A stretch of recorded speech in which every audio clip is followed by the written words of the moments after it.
Kevin J. Johnston, the #1 name. In the land of the North, he's risen to fame. 40 years deep in the law he's read. Now the CRA shakes in fear and dread. Stop paying tax forever, my friend. With Kevin J. Johnston, the fight doesn't end. Corporate debt, he'll make it all good. He's the man the CRA misunderstood.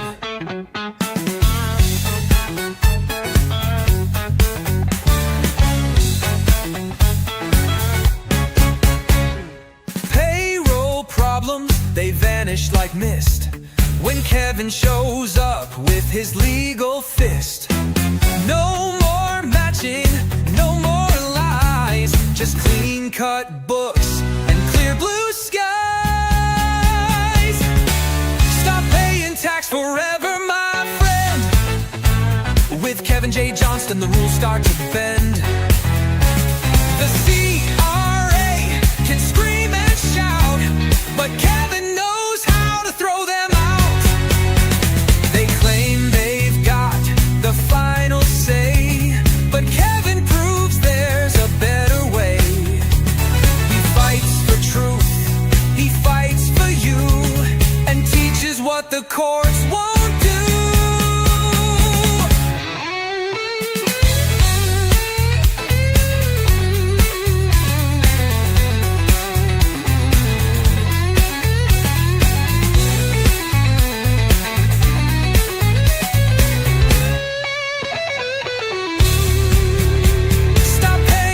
Forever today. Let Kevin J. Johnston show you the way. The expert, the rebel, the man with a plan. He's saving this nation, one client per hand.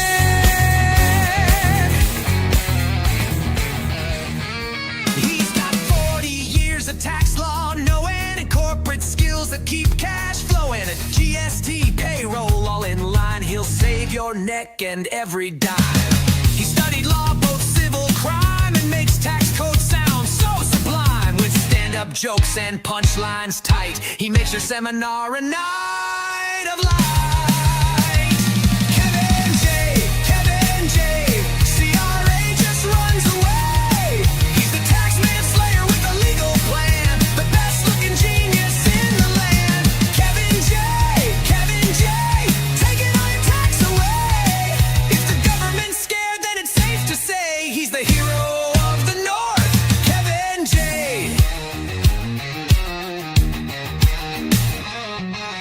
2 million women cast their vote, said Kevin's hot, that's all she wrote. The suits at CRA can't compete, he's beaten them clean without deceit.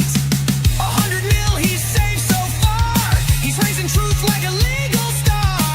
And if you think you owe the state, he'll show you how to terminate. Kevin J. CRA just runs away.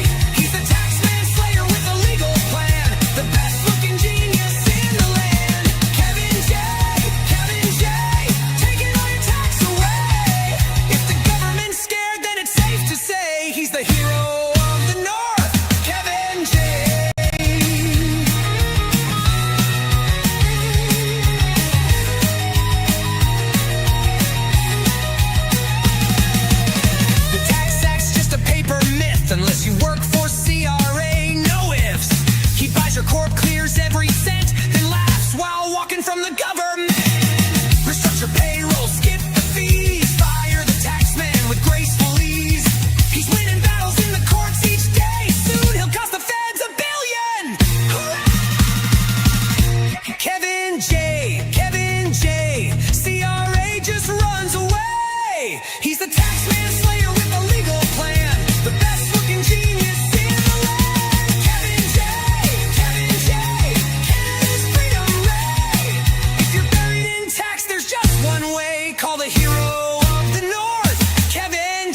Kevin J. Johnston here. Thank you so much for joining us. This is the Tax and Money Show that runs every single Tuesday at 9 p.m.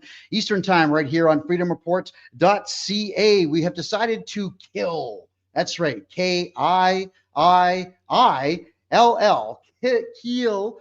Yeah, I can't use the word kill anymore on social media because they'll block me. We're going to kill CRA myths tonight, everyone. There's so many of them out there. So many people are terrified of every facet of the CRA, including the facets of the CRA that don't even exist. And we're going to cover as much of that as we possibly can tonight. I got to start off right away, though, with a legal letter, everyone. This is very serious. The Canada Revenue Agency has decided that they want to, I guess, be judges without actually going to court. They have told me and all my clients that I cannot represent people legally against the CRA. So we have found a loophole to that. We have sold a lot of the client base off of personal taxes to a corporation that we've been working with for quite some time. Excellent. So they'll get taken care of. But secondly, I'm just going to sue them. That's it. It's going to be a very big $100 million lawsuit. The audacity of the CRA to dictate the terms to who can represent who is not even a power that a judge has in a court of law. Yeah, you heard me right. A judge cannot say, hey, Kevin J. Johnston, you can't have John Smith as your lawyer. He cannot do that. No judge has that power. What would make any of you think that the third world trash that works for the CRA has that kind of power? They don't. They just don't want me winning against them anymore, which is something I've been doing quite a bit of in the last 2 years, and you all know that. So let me put the letter up right now for everyone to see. I'm going to read it out for those of you who cannot see it on on TikTok, and on Instagram. It's dated yesterday, August 25, 2025. It's to Bob Hamilton, the commissioner, who's a paid actor, of course, for the CRA. It's regarding interference with representation and client rights. Dear Mr. Hamilton, this letter serves as a formal notice that your recent actions and correspondence directed to my clients are unlawful, defamatory, and without any basis in legislation or valid court order. Of course, they don't get court orders. You have circulated communications asserting that under Clause 15 of the Taxpayers' Bill of Rights, you have the unilateral authority to prevent me from representing Canadian taxpayers before your agency. That assertion is patently false. The Taxpayers' Bill of Rights is not a grant of power to the CRA. It's a codified list of protections for taxpayers. Nothing in that document, nor the Income Tax Act, Excise Tax Act, or any other statute grants you or your staff authority to determine who may or may not act as a taxpayer's representative. Only a court of competent jurisdiction may impose such a restriction. I note the following facts. 1, I have repeatedly demonstrated knowledge of Canadian tax law and procedure that exceeds the capabilities of your own staff, including clear distinctions between statutes, regulations, and actual law. 2, I have publicly documented and released conversations with CRA auditors in which they admitted the agency relies primarily on taxpayer ignorance and fear, not lawful authority to secure compliance. 3, I have trained clients and the general public on their rights, including the right to refuse unlawful intrusions, to file complaints when your staff commit criminal acts, and to protect themselves from harassment. 4, I have consistently exposed misconduct by your agency, including cases where auditors have engaged in conduct that would amount to fraud, harassment, and breach of duty if testified in court. 5, I've been transparent and unrelenting in ensuring Canadians understand the limits of CRA power and the remedies available to them under Canadian law. So, your attempt to ban me from representing my clients is nothing more than an abuse of administrative positions designed to interfere with my livelihood and deny taxpayers their right to representation. It is also defamatory insofar as you have suggested to others that I am unfit or unauthorized to act in this capacity. Not good. Accordingly, I am directing you to rescind your decision by 11:59 p.m. on Thursday, August 28, 2025, thereby restoring my full right to represent clients before the CRA. Immediately discontinue your campaign of slander and libel against me, and instruct your staff that they must communicate with me when I am representing clients in accordance with the law. Failure to comply with these directives will result in legal proceedings being commenced against you, your office, and the Canada Revenue Agency without further notice. Remedies will include damages for defamation, interference with economic relations, and abuse of public office. The difference between us, Mr. Hamilton, is clear. You seek to extract wealth from Canadians through intimidation and misinformation, while I act to protect my clients and their rights. If your agency possessed true policing power, I would have already been arrested. Instead, you rely on letters, threats, and policies that do not withstand scrutiny in court. I urge you to consider carefully whether it's in your interest or the CRA's to continue providing me with further material for public exposure and legal action. The wiser course is to cease this unlawful interference and allow me to perform my duties without obstruction. Sincerely, Kevin J. Johnston, taxpayer representative. All right, everyone. So I have now officially read the letter out publicly. You've now heard it. You all know that they have until 1 second before midnight on Friday to rescind this ridiculous decision. Otherwise, I am hitting them with a 100, get the finger out, $100 million. That's exactly what's going to happen here. $100 million, folks. Now, this is where it gets ugly for the CRA. And remember, you have to be careful what you wish for in this lifetime because you're probably going to get it. All right? The CRA wants to do what exactly? They want to keep me on my toes. Well, I always am. They want to upset me in some way. They did that back in 1983. All right. That's why I exist in my current stance today, because of what they did to my family in 1983. What next? Well, they think that they're going to get away with this. And they have already publicly stated that they will not read any correspondence whatsoever that I send in, including my own tax files. Sorry, my own tax files. They will not look at anything I send in. If my name's on it, they're not looking at it. So you watch. I bet you $50 these idiots will get my lawsuit and not file a defense. So I'm telling the public now, you know me, I blab, I talk. I am speaking in the same fashion in which the so-called elites are speaking. The elites are telling you 15-minute cities are coming. You're going to be eating bugs. They tell you this stuff and then they implement it. Well, I'm telling you this stuff and I'm implementing it. Don't eat bugs, but definitely sue the CRA. That's good for you. The bugs are not good for you. And if you don't believe me, go back to my show in February of 2021. No, I'm sorry, 2023, my mistake, where we had a long chat about why you should not eat chitin. Go watch it for yourself because I don't care about insects. They don't make money. I'm here to make money. We have a couple of Edmontonians joining us in just a second here. There is something going on that I have seen in this chat room and this chat room and this chat room and this chat room. I've seen it in all the chat rooms, everyone. And that is Canadians are being forced to switch their water meters. And Canadians are not happy about this. There seems to be pushback, not enough as far as I'm concerned, nationwide, but there's some. And the big problem here is that Canadians are now being punished. It's a crime to do so, by the way, malicious prosecution. We have major corporations that are taking out their frustrations, I suppose, on good, hardworking, decent Canadians. We have Andrew and Wendy joining us right now from Edmonton. Thank you, folks, for being here. I do greatly appreciate that. I'd like the two of you, if you could please, to give us the 5-minute version of your story. Go. Okay, so a couple of months ago, they sent EPCOR had sent a letter out. It was from Neptune Technologies. They wanted us to get the smart meter. Again, I'm going to paraphrase everything just to cut down on time. Of course. So basically, what it is there are a lot of problems with smart meters, and I turned it down. I am the primary caregiver for my mom, who's disabled, and she can't handle extra EMFs. EMFs, right from the WHO website, report symptoms of headaches, anxiety, suicide, depression, nausea, fatigue, loss of libido, and leukemia. And this is right from the WHO. Not that I entirely trust them, but at least it's coming from a source. These meters, they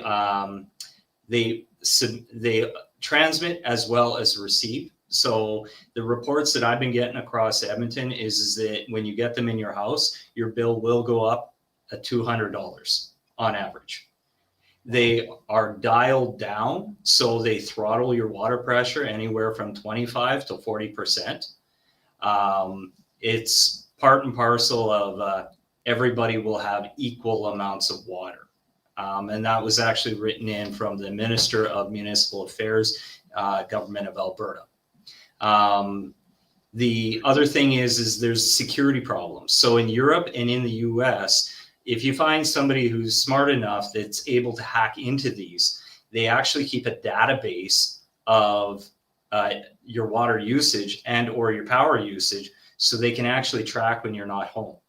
So when they notice that your power stabilizes between 8 o'clock and 5 o'clock, they know you're at work. So they shut your water meter off or your power off and just walk into your house. Even if you have a security system, it's power outage. And they just rob you blind as long as they're clearing your house before 5 o'clock. These are also connected to what's coming. Edmonton's been talking about it, the 15-minute cities. So what will happen is now if you're disobedient to whatever the narrative is or whatever the government's telling you to, they'll just cut your water off. Rolling power outages, all of this sort of stuff. That's all linked into this. So I basically said to EPCOR, I said, look, I'm not getting the smart meter in my house. And they said, either you get the smart meter or we'll cut your water off. I said, that's against our Canadian Constitution and that's against our human rights. And if you cut my water off for any other reason other than due to non-payment, I am going to sue you. So she hung up on me, the lady that I had on the phone. And the next phone call, basically I said, I will get my legal team, which is my business now, involved. And basically we'll go for it. So what ended up happening is Wendy's a paralegal here. She submitted a cease and desist, as well as an order of trespass, notice to trespass, sorry, to the Lieutenant Governor, the Premier of Alberta, the Minister of Utilities and Affordability, which that alone is a joke because our utilities are not affordable. The City of Edmonton, our City Mayor, our City Councillor, EPCOR, and Neptune Technologies. Neptune got back right away and said, it's not us, we're just the contractor, we put the meters in.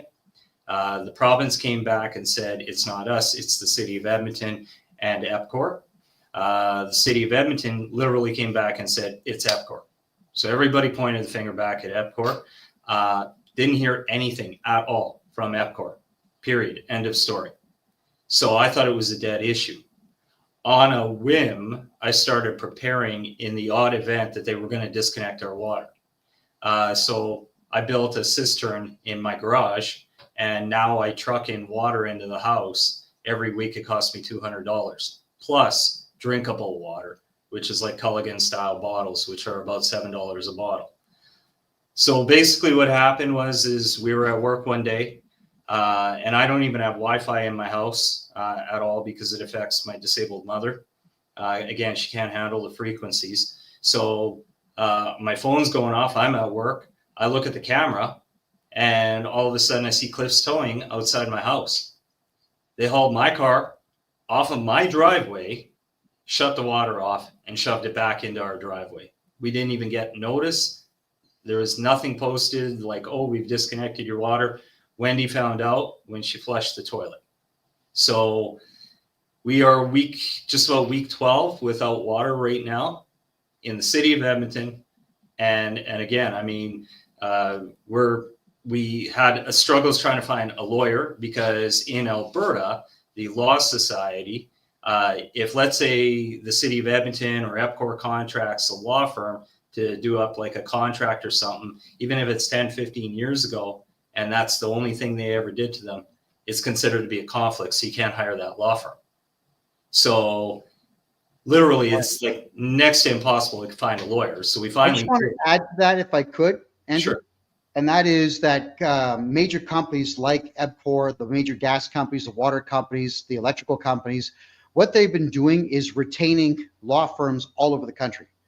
They just throw $5,000 retainers everywhere.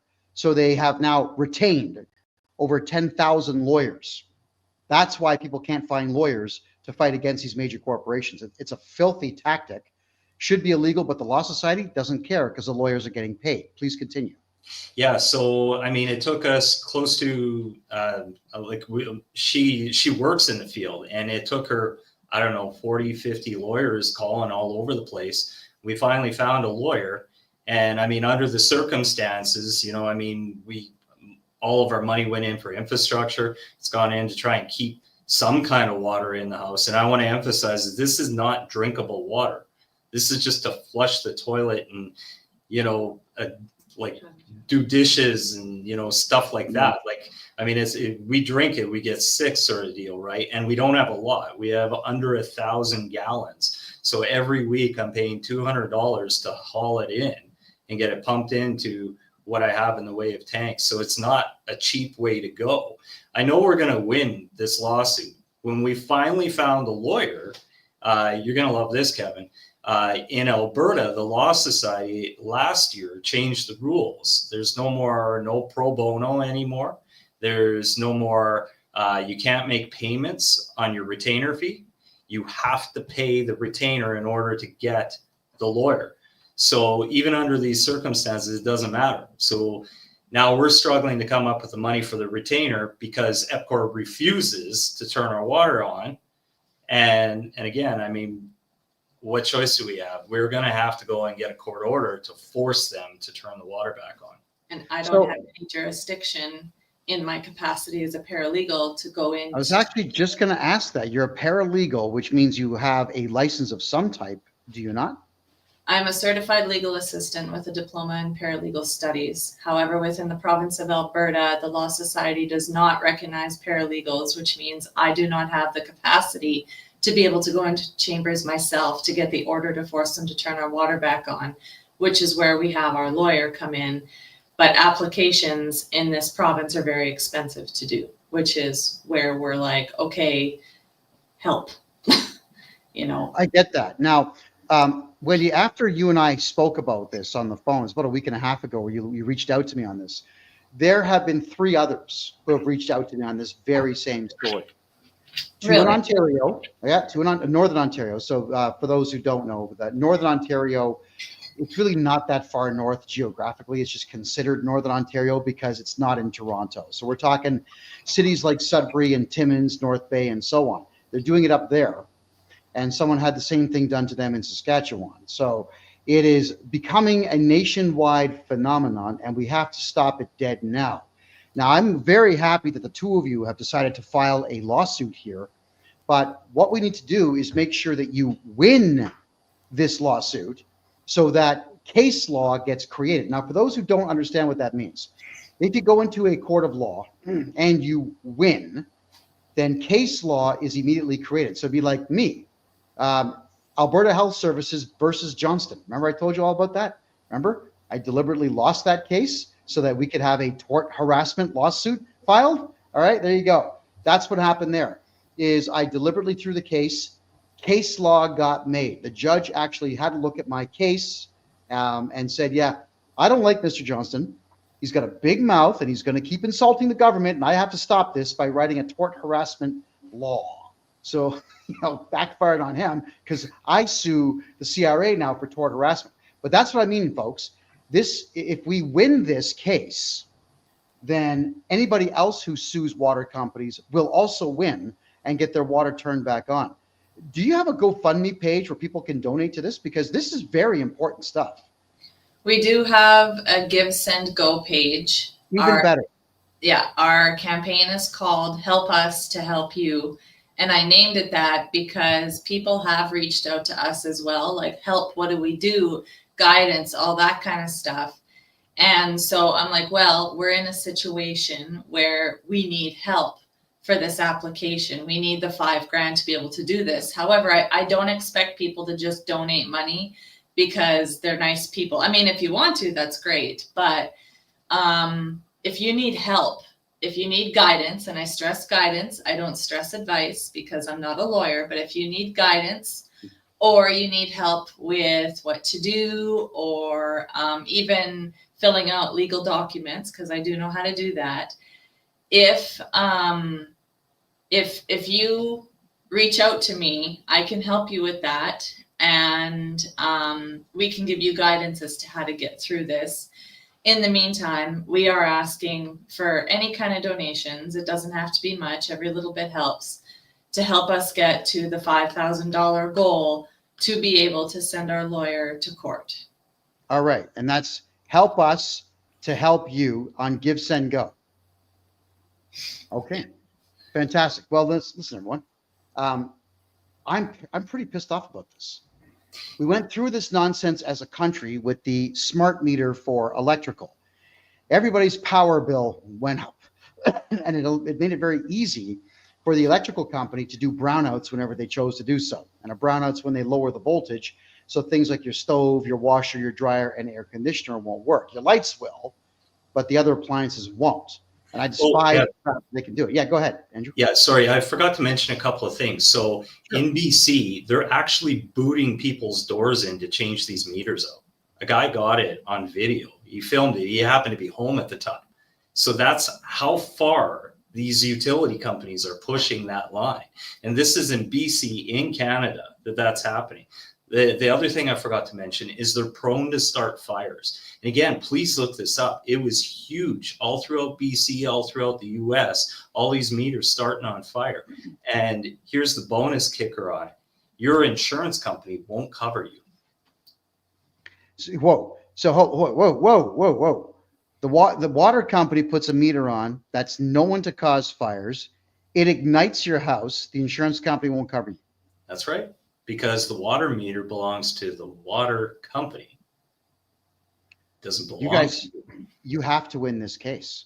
Mm-hmm. You have to win this case. Okay, everyone, here's what I'm going to do. Right after the show, obviously, I've got your phone number. I'll be calling you. I'm donating $500 to this thing. I'm doing that tonight. I want to make sure that you win this case. That I don't know what the quality of the lawyer is, but at least he's working for you. And we need this guy to win this case so that Canadians don't have to put up with this nonsense. Look, you all know I do taxes for a living here. And I can tell you that the only way to get wealthy is not pay tax. Well, we now have to add, and don't get smart meters. Because to have your water bill go up $200 a month, it's incomprehensible as to why that would be. And secondly, it is completely unnecessary. They're rich enough as it is. They're still sending us a water bill. Yeah, we're still being billed. The other day, I called EPCOR because the latest bill came in from them and it had service fees on it. So I just called up and I said, I'm just curious. Explain this to me. Why do I have to pay service fees when I'm getting nothing from you? I don't have water. And they said, well, we can't talk to you. You have to deal with our lawyer. I'm like, I already know that, but I'm just curious. Explain to me why I have to pay service fees if I'm not getting anything from you. Well, the Canadian way of big companies and the CRA and banks and even lawyers, when they don't feel like answering questions, is to hang up the phone. Yeah, I know it's sad. It's to the point where I almost want to suggest, you know, that sport with the bat, you take one of those to the office. I almost want to suggest that. I can't, because that would be solicitation of a crime, and that's a crime unto itself.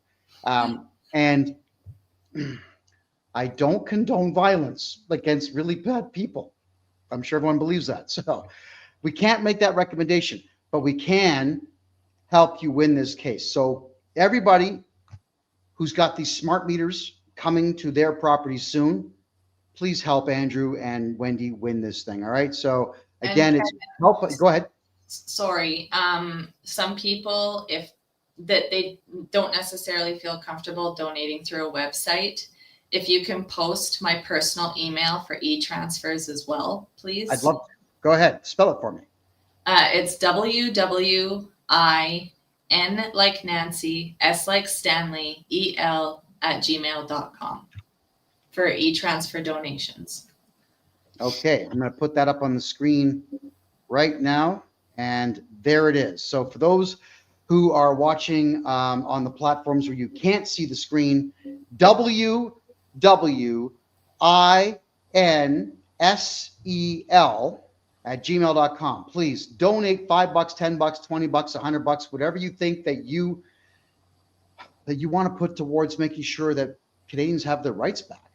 You have the right to choose what water meter goes into your house. You've got the right to not have your house burned down by a water company. No matter what the water company says, you do still have rights in Canada.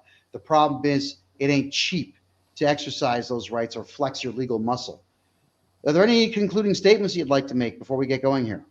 Well, I'll let you get on with your show, but honestly, the best thing that I can say is, you know what, like, I mean, some people, you know, look at this as, well, it's not my problem. Well, it may not be your problem right now, but this will come to your door.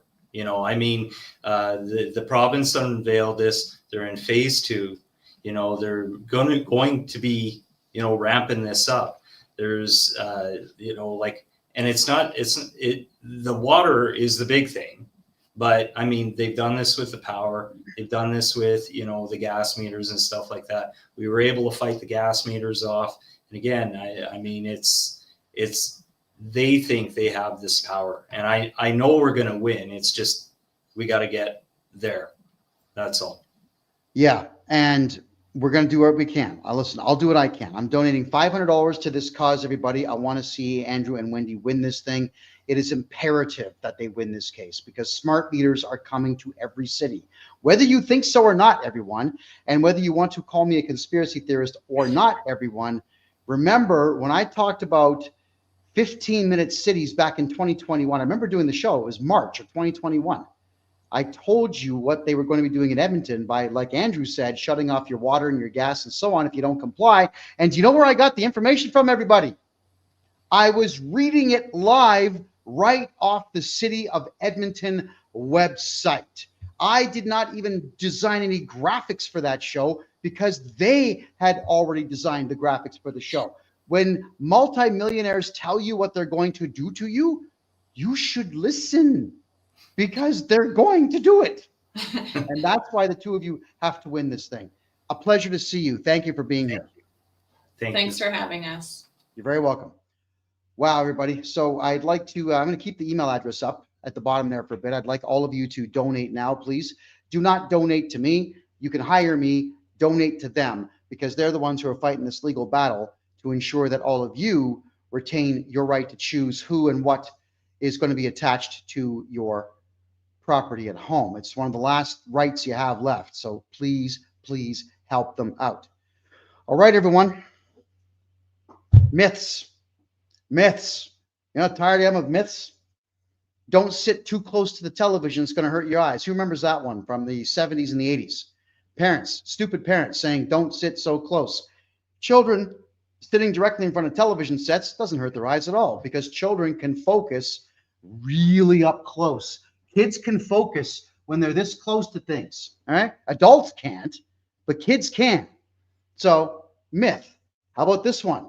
If you work out too much and you stop working out, all that muscle that you build turns to fat. Myth. Stupid. No, it is absolutely not true. If a baby bird falls out of a nest, don't pick it up and put it back in there because the mother will reject it because the bird now smells like a human being. No, wrong. Where does this stupid crap come from?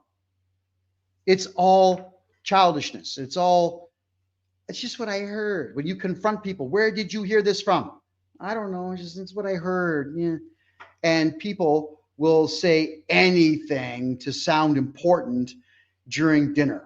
Oh, yeah, they all will. And the same nonsense is going on right now with the CRA. So before I get into the top 25 myths, we're going to debunk them all. I'm going to give everybody that email address again. Please donate to Andrew and Wendy so they can win this case to protect your rights.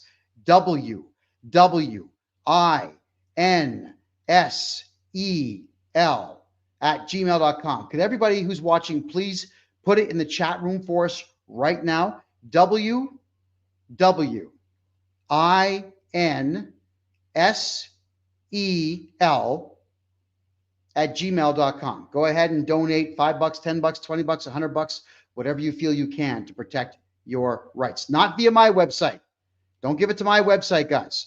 But if you do decide to donate on my website, I will give it directly to Wendy and Andrew. It'll go straight to them on top of the $500 that I'm donating tonight right after the show. All right, we got to get into our myths, everybody. Here are CRA myths debunked by yours truly, everybody.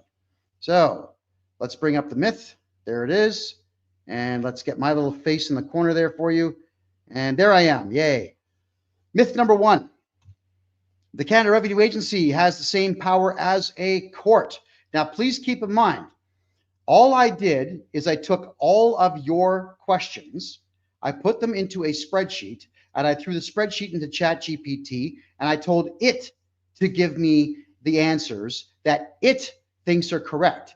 It got some of them correct, and it got some of them very wrong. So what's going to be on these presentation slides will be what ChatGPT said. And I'll tell you if ChatGPT is right or is wrong. The reality is the CRA assessments and requirements to pay are administrative, not judicial orders. They can be challenged in court. That is correct. ChatGPT should have also told you that you do not have to do anything the CRA says. If they say we're going to audit you, no, don't come here. No. Can you prove where you were when you claimed this expense? No, you can go to hell. Well, we need you to pay us. Yeah, again, no, we'll duke this out in the courts. No, they have no power of any kind, none. So that's myth number 1. They are not the courts. They do not have the same power as the courts. You do not have to do anything that they say. Myth number 2. If the CRA says you owe money, you have no choice but to pay. That's a myth. Everyone thinks this. The reality, according to ChatGPT, you can object, appeal, or even take the CRA to court. Their claims are not automatically final. In fact, some of you have heard the conversations I've had with CRA representatives on the phone where they tell me flat out that assessments are guesses, that they really don't know. They just guess. And no guess is solid, and no guess stands up in court. They have to prove the debt. Okay? So not only can you appeal or object, you can sue the CRA, and you can redo your tax year. You redo that tax year. You bring the taxes down as low as possible, resubmit them. There we go. So if the CRA says you owe money, they're full of crap. They have lied to you. Exercise your rights, everyone. Myth number 3. CRA agents can arrest you. Well, earlier in the show, we talked about some old man. I'm going to pay my capital gains because I don't want to go to jail. That's what a grown man sounds like when he talks like that. The reality, ChatGPT says this. Only the RCMP or police can arrest someone. CRA can recommend criminal charges, but they don't have their own police force. Finally, ChatGPT gets it right. They have no authority, and they have no direct line to the police to say, hi, police, this is the CRA, the guys who take taxes from you. Do what we say and go arrest Kevin J. Johnston. If they had that power, they would have already put a warrant out for my arrest, which of course they haven't because they ain't got no power. I know that was a double negative. Don't bother to point that out. Myth number 4. The CRA can take your house without going through due process. Yeah, you all think this. It's weird. I don't want the CRA to take my house. The reality is ChatGPT. They must follow strict legal procedures, obtain judgments or certificates, and often use liens before seizing assets. But you got to remember, this is what ChatGPT didn't tell you, is that we invoke Clause 7 of the Taxpayers' Bill of Rights, stating that we object to all of the tax bills, so you do not owe tax while things are in dispute. We file a very large lawsuit for fraud against them. We redo the tax years that seem to be the problem for yourself. We then take them to the AIN Council, get a judgment in your favor, and then we file a motion in the courts and go talk to a real judge in a real court, not that stupid tax court nonsense, and get a stay on the lien. Then you're in the perfect position to do what you want, because the CRA has to defend the lawsuit. And the settlement could be something as simple as, guys, just wipe out my tax bill and we'll let this thing go. Because they got to pay the Department of Justice a lot of money. They pay a lot of money to the Department of Justice. They don't want to lose the money, and they don't want to lose the case. They usually come to the table when you sue them. Everybody who's got questions, save them for the second hour. That's when we deal with questions. Myth number 5. Here we go. Ignoring CRA letters makes the problem go away. Reality, silence usually accelerates enforcement actions like garnishments or liens. Well, not necessarily liens, but they'll definitely do the garnishment thing. Although, if they send a garnishment command out to your boss is not legally obligated to garnish your wages. It's not a court order, but they do it anyway. Why? They're cowards. There's nothing worse than a coward. I hate cowards. I'll have no cowards by my side, ever. As soon as I determine somebody is a coward, they will never be a friend of mine, and they will never spend copious amounts of time with me in my personal life. Don't have time for cowards at all. So let's go a little bit further with this as well. We were always told that if you ignore your bully, they go away. No, they don't. Your bully doesn't go away until you take a brick to his forehead. Then the bully goes away because now he knows he's messed with the wrong guy. Just ignore the neighbor who's really annoying and parks their car on your driveway and drives through your petunias. Just ignore them. They'll eventually get bored and stop. This is advice that mothers give to sons when they are single mothers. It's really bad advice. It's really bad advice. Somebody parks in your driveway, call your friends, flip the thing over, literally onto its roof, and just carry on with your day. You have to teach people lessons. You cannot let the CRA send you letters and have you ignore them. You can hire me, and we will send in threat letters. Oh yeah, all the time, and file lawsuits. This is what we do. I like to win, everyone.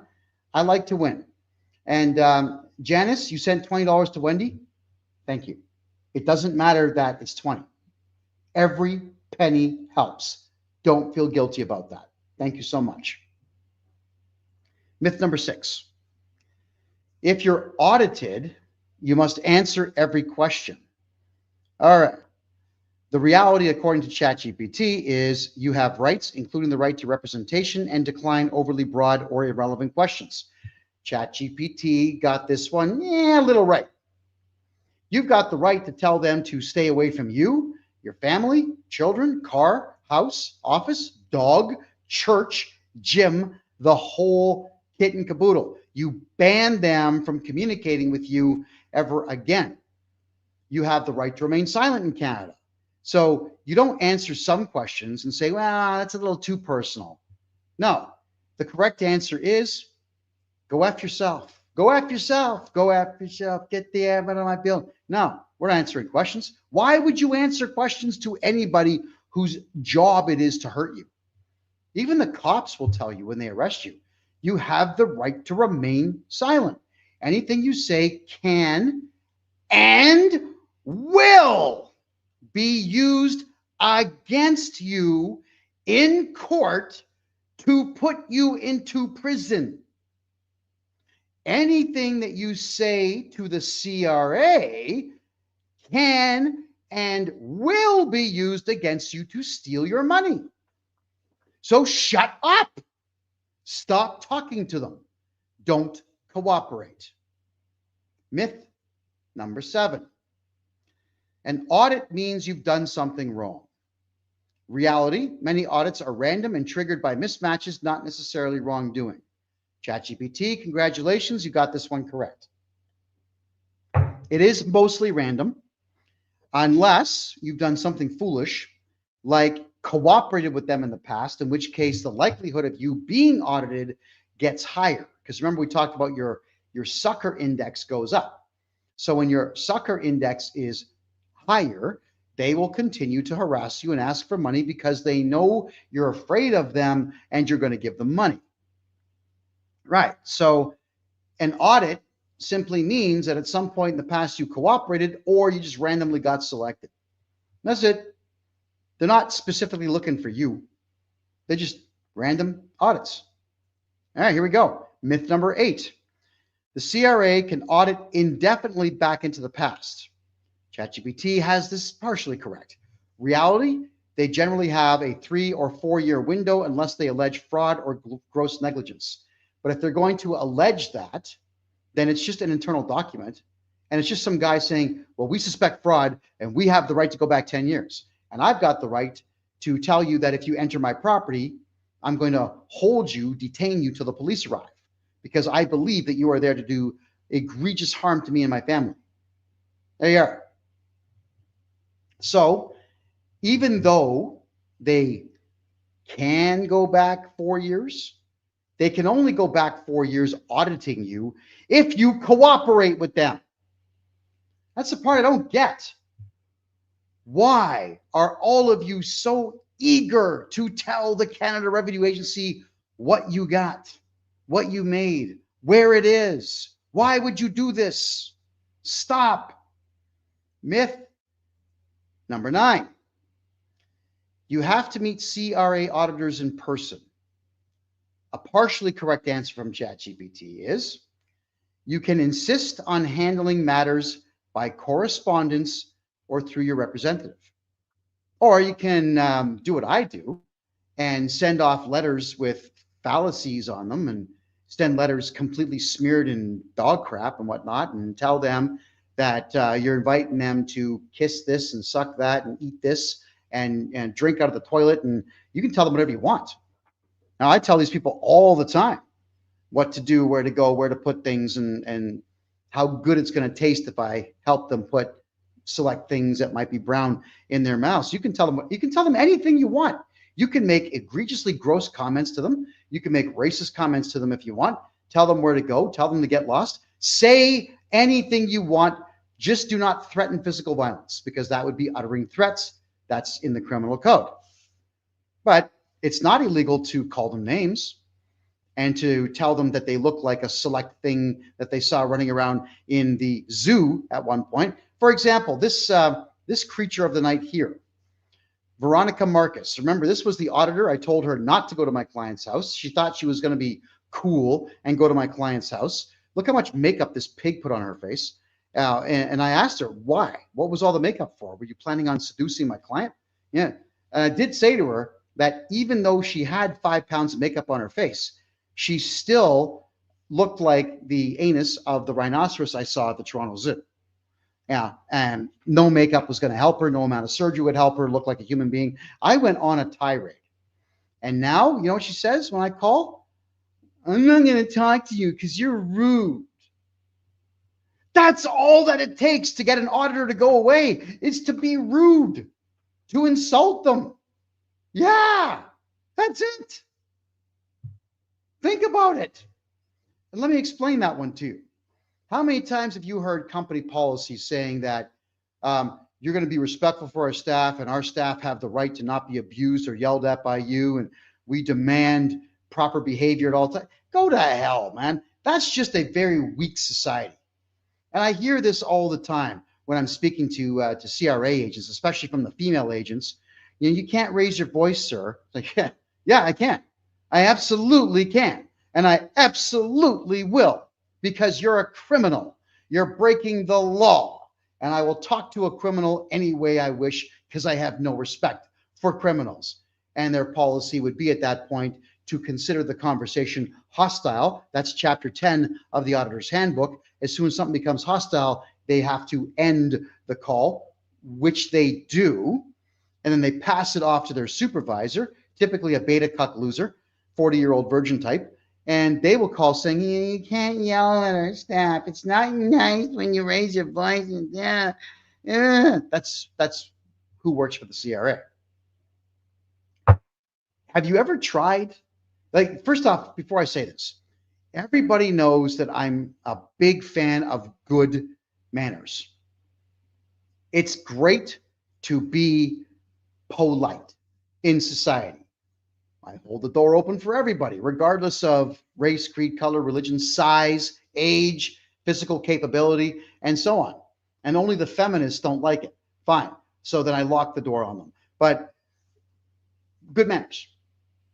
If someone is treating me with disrespect in society, I'm not going to get my back up and scream and yell and throw hot coffee in their face. I'm just going to let the individual rant, but I'm not going to engage. Just turn around and walk away. I don't need to exhibit or exude bad manners to match the bad manners being thrown at me. However, everyone, there are times when crassness and tactlessness and vulgarity are absolutely necessary and absolutely useful.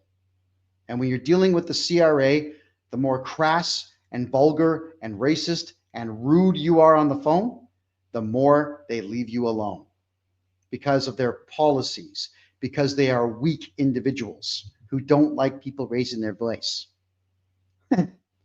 I guess they didn't grow up in the 70s like we did. Wow, things were tough back then.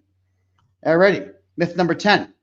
CRA agents will always tell you your rights. What does ChatGPT say on this one? Often taxpayers need to know and assert their rights themselves. Often.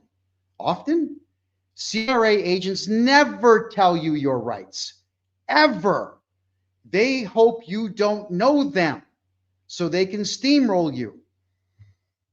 You always have to know your rights, and you always have to tell them, I'm exercising my rights immediately, and then get crass and rude and vulgar, raise your voice, and do whatever it takes to end the conversation with them. They never tell you. In fact, they tell you that they have the right to enter your home. They have a card that they show people. Hi, I work for the CRA. I have the right to enter your home and look at your paperwork. Are you kidding me? At that particular point, I'm going to tell you the truth here. If I was still in Canada and a CRA representative came to my house and flashed this card saying that they have the right to enter my house, I'd let them in. Close the door, take the card away from them, and give them a boxing lesson that they'll never forget. You all know I used the box. I had 5 years of full contact fighting experience. I would let them have it to no end. I wouldn't stop. It would be monumentally brutal is what it would be. And I would then take all of their stuff, their briefcases and everything else, and their ID, the whole bit, take it all from them and make sure it was not on my property, and then call the police saying I arrested somebody for break and enter. That's exactly what I would do. And I say that with no shame whatsoever. So I guess it's really fortunate that I no longer live in Canada. And by the way, for the record, everybody, I would only do that inside of my own home. I would not be on the sidewalk doing that. I wouldn't even be doing that on my front lawn. It would be inside my home. You want to come in my house? It's my rules.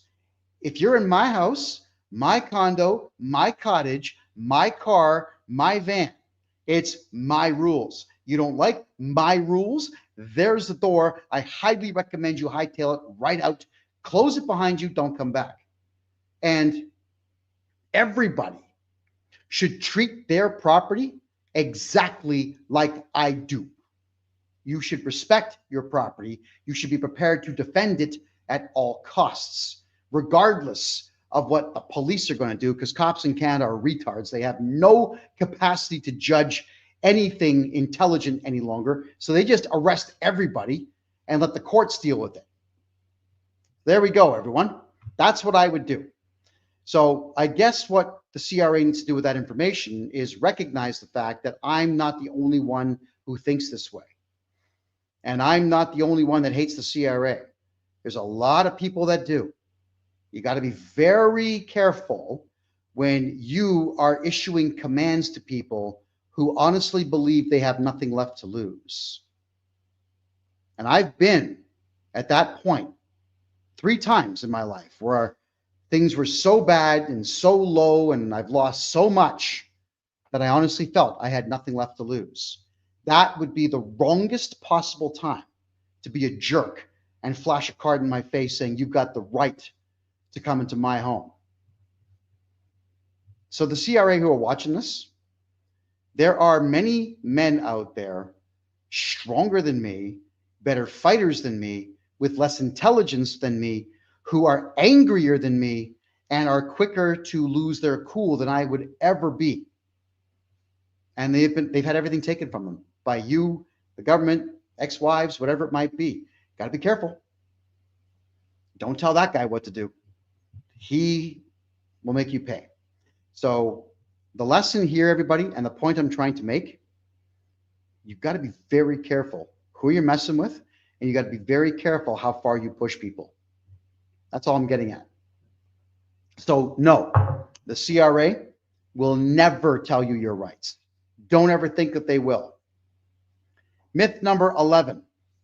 Personal tax debt cannot be eliminated. That's you people, which got Don Cherry fired. You people think that your personal tax debt is debt forever. Oh, they say I owe it, I must owe it. None of you look at it philosophically saying, you know what? These people are trying to steal my money. I'm going to fight this. So reality, and I hate ChatGPT for this, reality, bankruptcy and consumer proposals can discharge tax debt in most cases. Why would it go straight to bankruptcy and consumer proposals? I've done 3 shows about this already. No, you don't go to bankruptcy is the last thing you do. It is an option, but it's the last option. Consumer proposals are never an option. The only time I ever suggest a consumer proposal to anybody is when I need to buy time. We'll state, hey, you know what, guys? We don't have a choice. We're going to get a consumer proposal going here. So the law says I can have 30 days to generate one. I'll generate one and hand it over to the appropriate trustee. I would not, of course, be paying the trustee. We'd be looking for one of those, not pro bono trustees, but the ones who just take their salary from the government and say, here, now it's your job, make the proposal. They make the proposal. Now we're talking 65, 70 days have gone past, and they're going to distribute that. And when the proposal hearing date comes up, we're going to get in there and say, we changed our minds. Oh yeah, changed my mind. We don't want to do a consumer proposal anymore. Now you see, in that 75 to 90 day time period that I have just delayed everything, I'm going to have your taxes completely redone to zero and get those submitted to the CRA. And your tax problem is gone, All personal tax debt can be eliminated. All of it. All right, for those of you who have questions about me buying corporations, ask your questions in the second half of the show. All right, I got to fly through these myths now. We got 13 to go. Number 12, corporate tax debt always follows the owner. No, it does not. It does not always follow the owner. However, you've got to do it the smart way, which is to step down as the director. If you're the director of a corporation, step down immediately. Never be a director. And make sure that when you sell me your corporation, that you give me all the appropriate paperwork that I need, everything, and I buy your debt from you and you get to walk away from it and they can never chase you for it in the future. This is something that we do very, very well. Next, myth number 13, CRA can garnish 100% of your wages. Reality, they typically garnish a set percentage, but it can be high up to 50%. Yeah, but they've been doing the 100% thing. It's not supposed to be allowed, but the employer is the one who does it. Always remember this. If the CRA says to your employer, garnish 100% of this man's wages, and the employer does it, he's actually committing a crime. That's theft. You can't do that, man. So for all you employers out there who garnish people's wages, we represent our clients pro bono against you. Yeah. And I can make your business very miserable. I hate people who garnish wages. You have no legal obligation to do so at all. So remember, the CRA are not the ones doing the garnishing. Your boss is doing it because your boss is a coward. Myth number 14. CRA must go to court before freezing your bank account. Here's ChatGPT, not really correct. Reality, they can issue requirement to pay letters directly to banks bypassing court approval. Anybody can write a letter to the bank. The banks can ignore it or send letters of their own saying, no, we're not going to comply. So just because they write a letter does not mean you have to do what's in there. The right to remain silent and the right to tell people where to go. It's the banks that give your money away. It's the banks who freeze your account. It is not the CRA. They ask and the banks do. Sue your bank. Number 15, payment arrangements are impossible. The CRA collections will often set up payment plans if you negotiate early. Okay, here's what we do. We negotiate payment plans and then we just redo the taxes. And we tell them, yeah, you know what? We negotiated. We don't feel like paying it. What are you going to do about it? What are you going to do about it? Huh? Hey, CRA? What are you going to do about it? What are they going to do about it? We've done this hundreds of times. And what have they done about it? Nothing. Nothing. Because they don't do anything about it. They have no power. They are cowards. Always call a coward out on their cowardice. 16, you don't need to file taxes if you've made no money. Reality, according to ChatGPT, filing is often required to claim benefits like GST credit, child tax benefit, etc. Keep records clean. Okay, ChatGPT is kind of correct there. All right. If you made no money, that's when you file your taxes. Why? Child tax credit. Why not? $700 to $900 a month per kid under 18. GST credits, I don't know, between $300 and $400 per year. Carbon credits, about $700 a year. And there are some programs that we can put in place that might get you back about $2,500 per tax year. So yeah, why not? Take the money. If they're going to give you money for nothing, take it. And always remember, everybody, come this January, you'll be able to do your taxes on my website, AI system, and you can tell the AI that you don't feel like paying tax, and it will adjust your taxes for you, putting in all of the legal deductions that we are allowed to put in there to get your tax bill to zero. And the CRA won't be able to do anything about it. What are you going to do about it? That's what they're going to do. They're going to pout. They're going to get really mad. And that's it. That's all the CRA does. And they won't even call me anymore because I humiliate them. They don't like being humiliated. God, I hate those people. Number 17, CRA knows everything automatically because of their computers. ChatGPT says, CRA matches data from employers, banks, and third parties, but errors and gaps are common. Here's the real reality. They're on freaking Windows XP. What power do you think they've got? They don't even have computing power. Do you know why the CRA does not accept emails from anyone? It's because the hackers kept hacking their archaic systems. Yeah. God bless them, by the way. And Anonymous, if you're out there, first off, I love you guys. All right. And secondly, could you do me a solid? All right. Because I do. I love Anonymous. Could you shut down the CRA servers for a couple of days? Please, could you? I mean, I can't offer you much to do so. It would actually be a crime for me to pay you to do it. So I'm just asking, please show us how good you are. And I know you're good. Shut them down.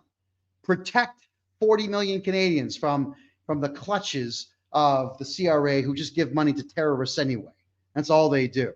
So no, the CRA has no idea what you're doing until you snitch on yourself by doing a tax return. That's their computer, is a piece of paper that you sign. You fill it out, you sign it, you send it in, you are the snitch. Put that in your pipe and smoke it. All right? Woo! Number 18. If you use tax software, CRA won't question your return. Oh my God. Reality from ChatGPT, software can only calculate based on what you enter. The CRA still audits, but now you all know you don't have to cooperate with an audit. So it doesn't matter if they do, but please do not use QuickBooks because QuickBooks agrees with everything that FinTrack says and cooperates with them fully and gives all your personal information to FinTrack. Something they should be going to prison for, but here we are. Myth number 19. CRA will always call you before taking action. ChatGPT says, reality, they often act first, freeze accounts and garnishments, and then notify you later. Wow. I wasn't expecting ChatGPT to get that one correct. That is absolutely correct. Get that man a cigar or a chocolate bar or something. Hold on. I just got to fix this little puzzle piece thing here on TikTok so that TikTok knows that I'm actually not a bot. There we go. Number 20. Myth number 2. We're almost there. Myth number 20. Everybody. Jojo, ask that question in about 10 minutes. If the CRA makes a mistake, they will fix it right away. Whoa, that's a myth. I don't know where you people thought they would do that. Reality, according to ChatGPT, disputes can take months or years. Persistence and appeals are often necessary. Yeah. Okay, he's correct. The solution, though, is not all just appeals. It's we track down the individual CRA representative at their home, put contractors' liens on their home, sue the individual agent, file criminal charges for fraud, extortion, uttering threats, intimidation. That's what we do. You want to get your taxes down to zero? You have to frighten the CRA. You have to show them how awful you can be. You have to be a monster. You know, like Star Wars. God, I loved Star Wars when I was a kid. You know, good triumphed over evil. And then the movie Dune, same thing. The good guy triumphed over the bad guy just because he's good. But then, if you ever watch the movie Spaceballs, remember what Dark Helmet said to Lone Star? Evil always wins against good because good is dumb. I was crying laughing when I heard him say that line. All right? He's right. You do not defeat evil with good. What does good mean? Well, for the average person, it means, well, I don't bother anyone and no one bothers me. And, you know, if someone yells at me, I take it. And if someone steals my stuff, I let them have it. I don't want trouble. That's not good. That's just being a coward. Evil can only be defeated by another type of highly controlled, highly focused evil. Remember what I told you about? You got a bully who's always bullying you, picking on you, hitting you, kicking you, shoving you, throwing liquids on you. Until you turn evil for a very short period of time and deal with the individual, that bully is never going away. But when you are more evil than they are, even just once, they stop. And that's what Canadians do not seem to comprehend or don't want to comprehend. Sitting on your ass on the couch ain't solving anything, but being a monster solves everything. I'm living proof of that. 21. There we go. CRA will forgive penalties if you just ask nicely. ChatGPT says relief is rare and only granted under very specific taxpayer relief provisions. Correct. The CRA are monsters. They are evil individuals. They have no humanity left. They have no compassion of any kind. They have no desire to see humans thrive or succeed. They have no respect for the sanctity of life. So when you call them on the phone, I can't pay my taxes, they're going to double your bill. Like, we got a loser on the phone. We got a weak one. He's crying. He's crying. He'll pay it. He'll find a bank loan. He'll pay it. Yeah. But if you're screaming at them and threatening them with legal action on the phone, or better yet, you show up at their front door at 11 o'clock at night serving court papers, all of a sudden, they're going to be in a forgiving kind of mood. I've told you the story before about me serving cops lawsuits at their homes, me serving bylaw officers notices of liability at their homes. I like to serve people court papers around 2 o'clock in the morning. Why? Well, because they're home, and because it's obnoxious, and because it makes a point, and because it's funny. Right? It's all the above. You can do the exact same thing. Myth number 22. And before I read this, I got to ask a question here. I'm giving you guys gold, platinum, everything. But there's only right there, there's only 15,000 likes on this broadcast. We got to get everyone double tap, double finger. Let's get those fingers going. Come on, everyone. Same thing over here on Instagram. Let's get the likes going. Same thing up here on Kick. You guys have got to get the likes going. Like, and then like some more. Hey, on Rumble, you guys can see like halfway through the screen there, there's a thumbs up. Hit that. On YouTube, share. On X, share, retweet, re-X, whatever it takes. Get the information out there, please, everybody. I do this show for free because I want to educate, but you got to do me the solid and just tell everyone you know about it, all right? Because it really does help. So, myth number 22, CRA interest rates are the same as bank rates. ChatGPT says CRA charges higher compounded daily rates that are deliberately punitive. Do you know why? Because you all put up with it. That's why. I've seen the CRA put 40% on some tax bills. Why? Because they know you're not going to appeal it. They know you're not going to sue them. They know you're not going to show up at their front door and make them pay the price. They know this stuff. So we got to make them pay the price. Yeah, they will put interest and penalties on you forever until you stop them. All right, next. Myth number 23. If you miss one payment, the CRA won't notice. Reality, their system flags missed payments instantly and collections can get triggered right away. Okay, so here's the deal. And this works, all right? You phone the CRA, you say, hey guys, listen up. I don't acknowledge I owe this debt, but I'm willing to make a deal. Let me toss $2,500 at you right now, and I'll do that every single month for the next 5 years until I pay everything off.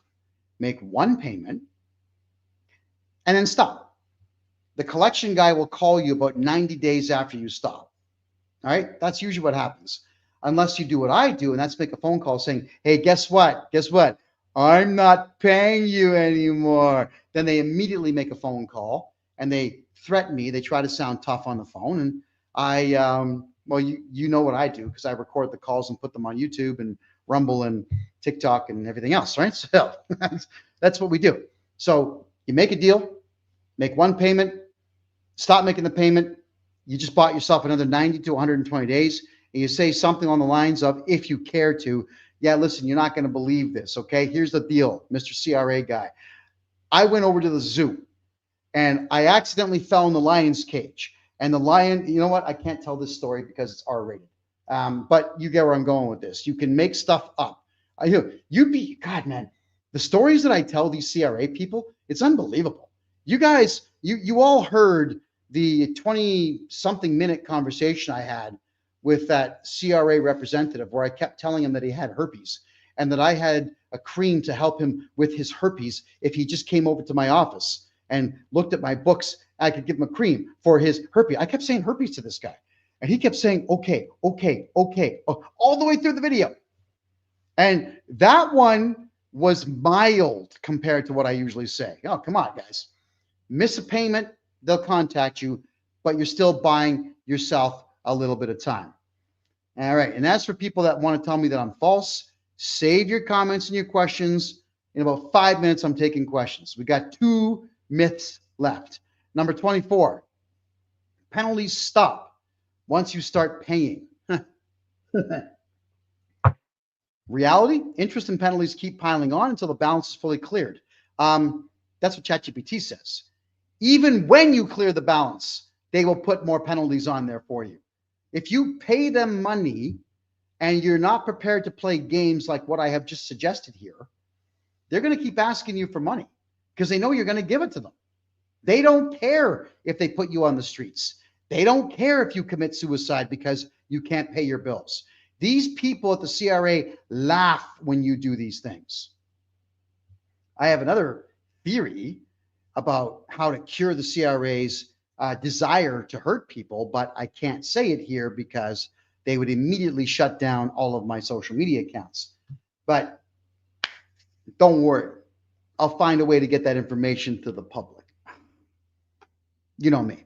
So no, penalties do not stop at all. And the final myth for now, I'm sure there's going to be more.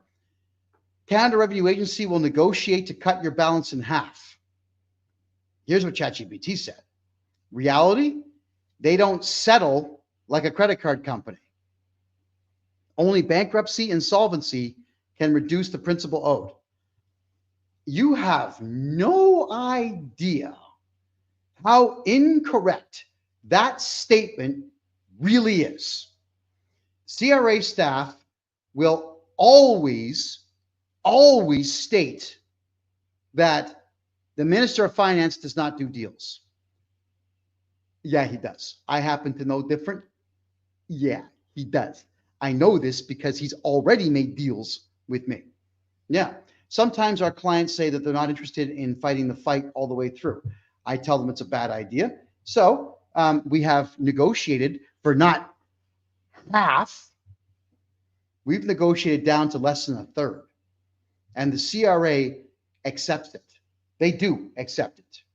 There we go. Oh, Chantal, you're asking me to print a sign behind my head. Yeah, this thing behind me is actually a 100-inch television set. I'm just waiting for the specialty cable box to come in that I ordered, which will allow me to plug like 12 devices into it.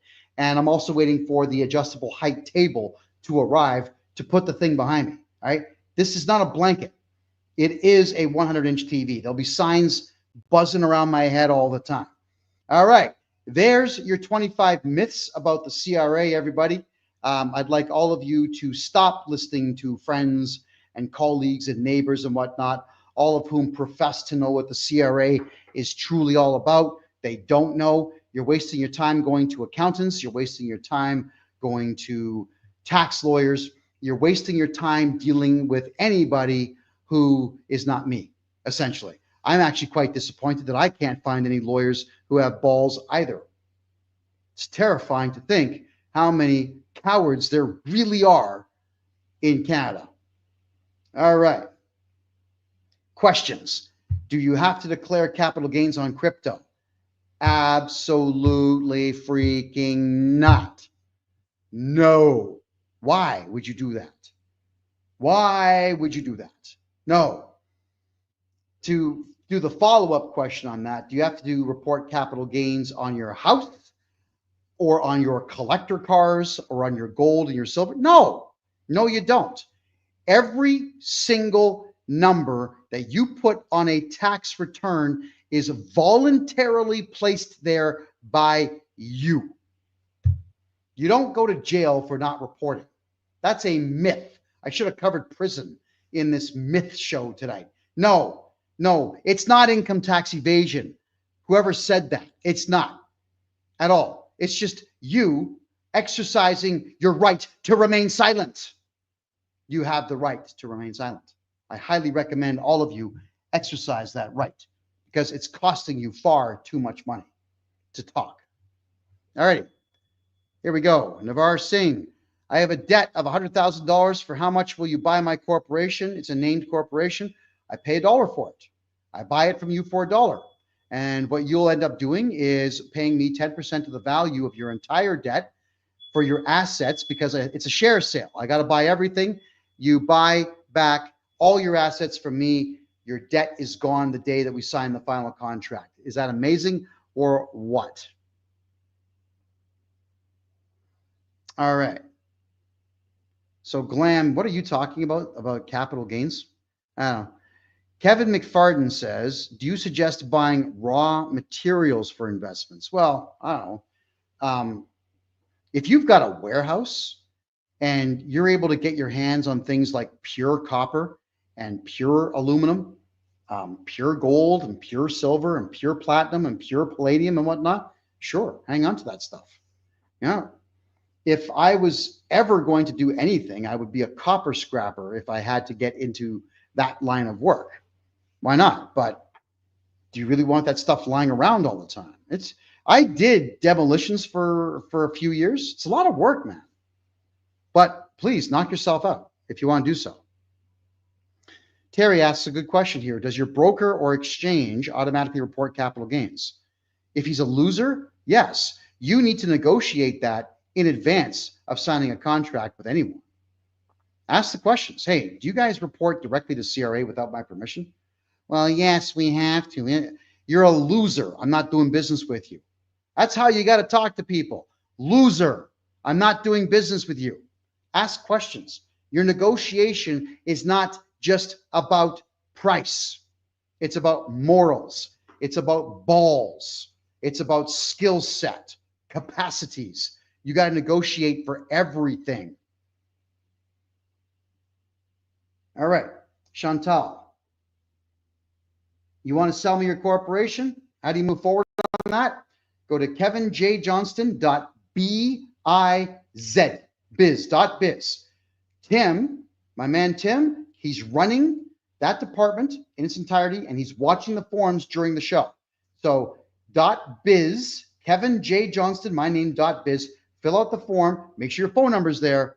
Tim and I will give you a call. That is what we do for a living. Does FINTRAC get notice when you sell a house in a corporation and you receive hundreds of thousands of dollars? All right, that's kind of a good question, but I have to split that question up for you. FINTRAC is not the one who's tracking real estate. Right? The real estate board is tracking that nonsense, as would RICO and all the other agencies out there.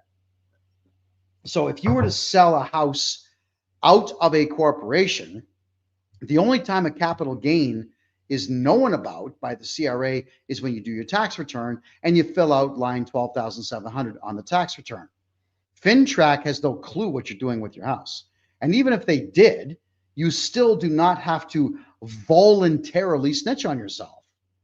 So whatever FINTRAC knows, it doesn't mean the CRA knows how to interpret that. And you still have the right to remain silent. And you still have the right to appeal and the right to sue them and the right to file criminal charges against them. You have all these rights. So who cares what FINTRAC says? Period. Don't let the CRA watch this. Oh my God. The Canada Revenue Agency watches this. Every police department in the country watches what I do. The RCMP watches everything I do. CSIS watches everything I do. And I'm pretty sure that Mark Carney is watching everything I'm doing. Now, Mark Carney has an affinity for men. You can tell because he's married to one. I'm sure he looks at me and he drools. Oh my God, that Kevin guy is so handsome. I bet he does. All right, enough silliness. Let's move on. The Smith maneuver, not necessary. It's complex and not necessary. Just don't put stuff on your tax return that's going to sting you in the ass. That's all. There you go. Redo your taxes for the last 10 years. What happens if my husband hasn't done his taxes for 10 years? I love it when people have not done their taxes for 10 years.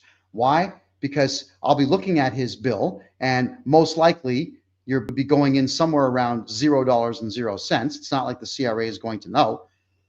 Unless he's on a T4, in which case we have to look at all of his medical expenses, legal expenses, T2125 expenses, caregiving expenses, anything at all to do with personal marketing and so on. All of that gets deducted from his taxes. But whatever it is, if you haven't done your taxes for 5, 10, 15 years, and I do them, I guarantee you're not paying tax. That's just how that is.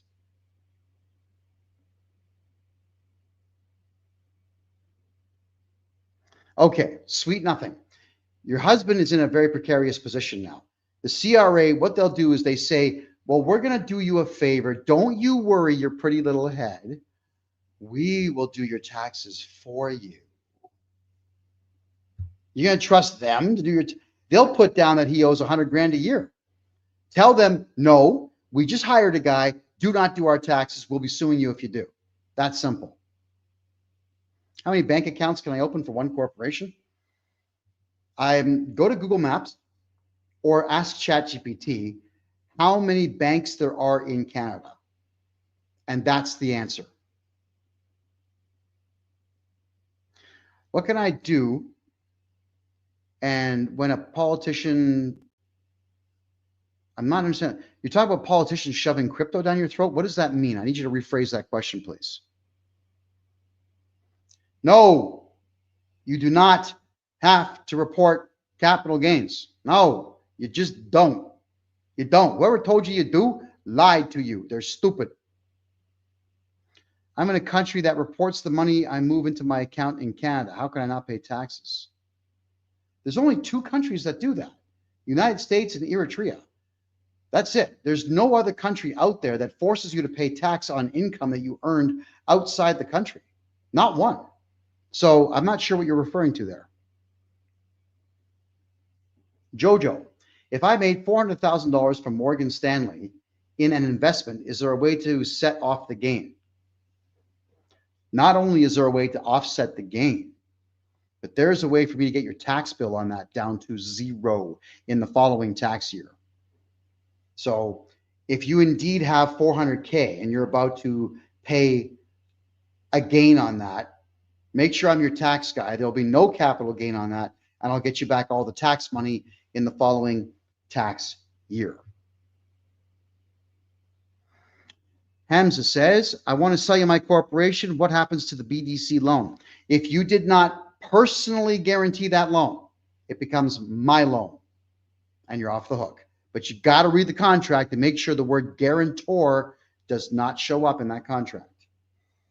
Pawn says, I had the CRA do a reassessment on me. I didn't pay the difference. They froze my bank account and garnished my wages. You have to appeal their decision. You're going to have to redo those couple of tax years that led to that particular problem and set your tax bill to 0. That's what we do for people. And then you get your money back. Is it Gutista69 says, my accountants are recommending an insurance called Audit Shield. I pay $650. It covers $10,000 if there is an audit on my... I don't know what these guys are talking about. There's no such thing as insurance that stops an auditor from coming to your office. You know who stops you from coming to your office? You. You tell the auditor, we're not cooperating. Bye. My most recent video on TikTok, or 2 days ago, I put a video up where I had a conversation with an auditor in Hamilton, Ontario, where I tell the guy, like, yeah, you know, we're going to go ahead and decline the audit, but thank you. And he very politely said, okay, I'll cancel the audit. Listen to it for yourself. It's there. You're the one who stops the audit, not insurance companies. Should I collect CPP at 63, cash out early? You're still employed? Well, if I'm your tax guy, yes. If you're going to anybody else, no. Glam is asking what I would consider silly questions here.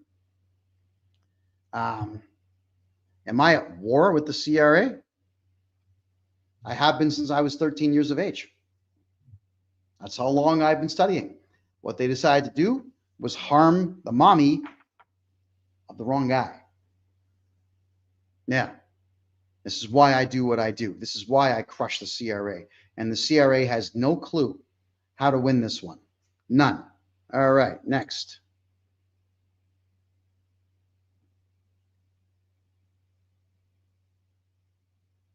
I have not done my taxes since 2016. I'd like to hire you. Okay, then that's a wonderful thing. What you could do is grab yourself a consultation on the website and let's get rocking. We opened up some consultations. There's about 15 or so left. So if you guys want to grab a consult with me, kevinjjohnston.com. Oh, and by the way, everybody, we are having a private session. There will be no more than 90 spaces available for tomorrow night. It's only $200. I'm going to give a 45-minute lecture, and then everyone's going to be able to pop up on the screen because it's not a public show. It's a private show. We are not recording the show, and it is only for those who want to ask some very serious questions.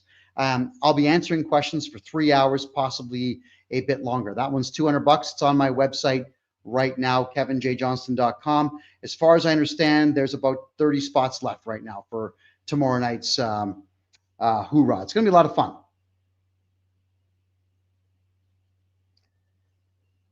Chantal's asking, what if I don't know my debt other than CERS and CEBA loans? Well, if you've got a CRA account, they'll tell you. If you utilize the Freedom of Information Act form and give them their little $5 check and ask for everything that they have on you, but you got to be specific. And when I say everything, ask ChatGPT what everything is you could possibly ask for and submit that to them, and they have to tell you within 30 days. They won't. That gives you the right to sue them. What about an accord loan on a corp? What happens if I sell you the corp and personally guarantee it? All right. So if you've personally guaranteed your credit cards or your bank loans or your BDC loans, then no, I cannot take the loan. I mean, I will try.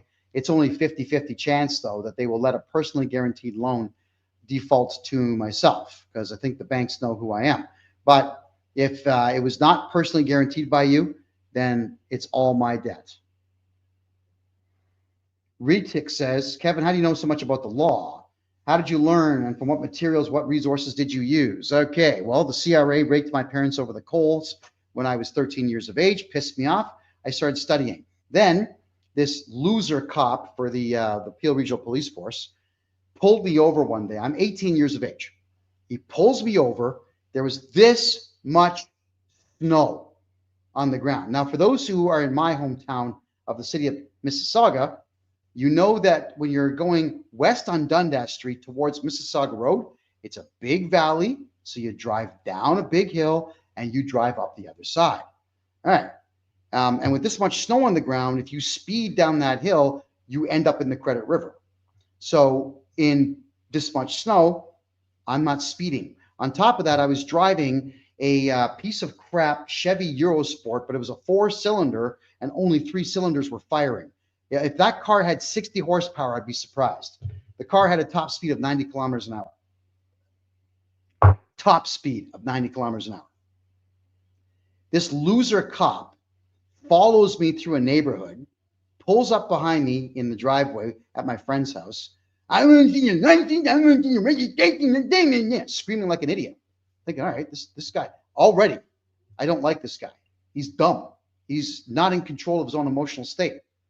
And what he was trying to tell me was that I was doing 150 kilometers an hour in a 50 zone with this much snow on the ground, with a car that only had 3 cylinders working. Not a very smart guy. So what happened here is I got the ticket. It was this like $350 ticket. He's a real loser. Loser! Like the French guy, Claude, that was your name. Loser. You're a loser. So Mr. Loser looks at his book and goes, oh, look at the price on this ticket. Jeez, this one's really going to hurt. Ugh. I said, yeah, no problem. I'll see you in a few months. I fought the thing in court, and Mr. Loser shows up. I hired one of those traffic ticket companies, and we won.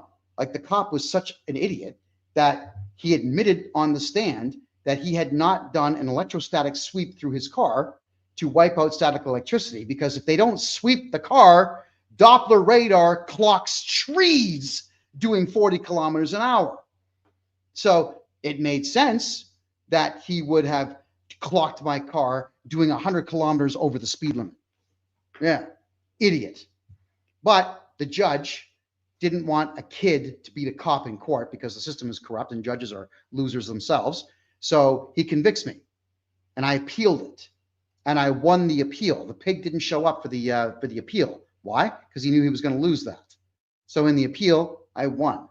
I got a taste of defeating a loser cop and defeating the system inside the system. I liked the victory. So every spare day that I had, I would go to the Brampton or the Toronto courthouse and just sit. I sat in civil cases, I sat in family cases, I sat in criminal cases, and I sat in miscellaneous cases and bail hearings to learn the lingo. And I took such an interest in that I always studied law in some capacity. There we are. And then I started hiring lawyers, and I realized that lawyers, they're freaking useless individuals.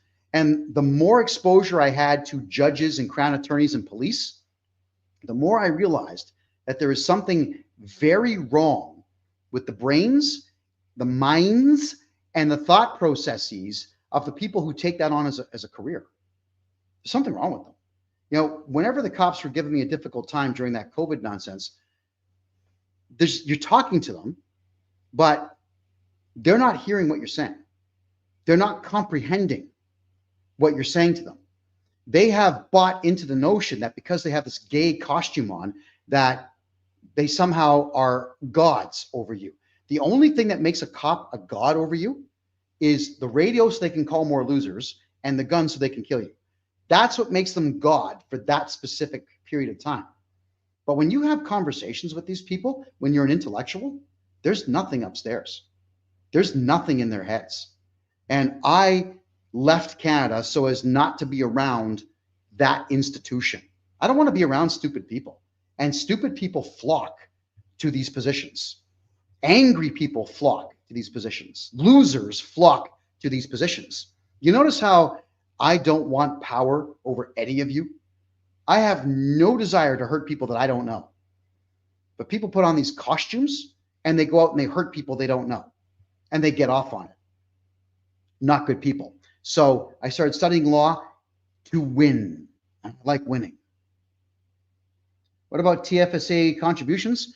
Stay away from tax-free savings accounts. Stay away. They are not a good idea. They're as stupid as RRSPs. They'll just tax you on that stuff. That's all they do. Paul says, CRA put a lien on my house at $0, and then 2 months later, they applied $240K. Did you appeal? Did you sue the CRA? Did you file a motion in the court to have it lifted? Did you hire a guy like myself? There's not many of us, but there's a couple. Did you hire one of us to redo your tax year to wipe out the tax debt? Don't accept the lien. Fight. Fight. Paul, you got a mortgage to pay a tax? Holy sh! Okay. That pisses me off. And Paulie, I'm actually a little pissed off at you for not exercising your right to do what is right for you and your family. You went straight to the easy solution, which was a difficult one. Go get a friggin' loan to pay off a tax bill. You only have tax debt, all of you. Pay attention. You only have a tax debt right now because you told the CRA what you have. It's all your fault and your fault and your fault. All of you believe you have to do it because the government says so. That's why you got a mortgage to pay off a tax debt. You told the CRA what you have. You told the CRA that you weren't willing to fight them in court. And you told the CRA that you'll cooperate with them in any way imaginable. And every time you do that, they just keep taking more from you until you stop them in their tracks. You never get a mortgage to pay a tax bill. Tax bills don't even exist. They are arbitrary. You arbitrarily put arbitrary numbers on an arbitrary piece of paper and sent it off to an institution that has no authority. And you wonder, oh, gee, why do I have a tax debt? I can't buy groceries. It's because of you. Stop telling the CRA what you have and what you make. For the love of Christ, all the men out there, what happened to you? Why are men so weak? I'm going to get a loan to pay off my house because there's a lien on it. That's what you do. You cry. You don't fight. You cry. We are at a very terrible point in our history as a species. Men have never been this weak in human history. Don't be weak. Become a monster. Fight for what's yours. You took a mortgage out, man. You got to fix that tax year. I can fix that. But if you're going to be hiring me, you best not be afraid of what I'm doing. Because I have fired a couple of clients who they say, well, I don't know, Kevin, I've never heard of it. It's not on CBC, so it's not real. You're fired. Just get lost. I don't trust you. Yeah, some people think this way, by the way. Oh, Kevin, I didn't see what you're doing on the news, so it, it can't be real. How many of you have seen what any other accountant has done on the news? Someone did say that to me, by the way. Pathetic. Why are you watching the news anyway? It's all lies. My God, it's all junk. It's crap. So, Paul, if you need my help, I'll help you. But you're going to do exactly what I tell you.